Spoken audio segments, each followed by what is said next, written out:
Dolu düşəcək, külək əsəcək. Sabah da hava pis olacaq. Azərbaycanda aprelin 7-sində arabir yağış yağacağı gözlənilir.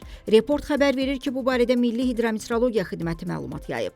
Bakıda və Abşeron yarımadasında havanın dəyişkən buludlu olacağı, arabir tutulacağı, əsasən yağmursuz keçəcəyi gözlənilir. Lakin gecə bəzi yerlərdə az yağış yağacağı ehtimalı var. Şimal-qərb küləyi səhər mülayim cənub-qərb küləyi ilə əvəz olunacaq. Havanın temperaturu gecə 10-12, gündüz 14-18 dərəcə isti olacaq. Azərbaycanın rayonlarında bəzi yerlərdə hava arabir yağıntılı olacaq. Dağlıq ərazilərdə qar yağacağı gözlənilir. Əsasən şimal və şərq rayonlarında intensiv olacağı, şimşək çaxacağı, dolu düşəcəyi ehtimalı var. Axşama doğru yağıntılar tədricən kəsiləcək. Bəzi yerlərdə duman olacaq, mülayim şərq küləyi əsəcək. Havanın temperaturu gecə 10-13, gündüz 17-22 dərəcə isti, dağlarda gecə 0-5 dərəcə şaxta, gündüz 8-13 dərəcə isti olacaq.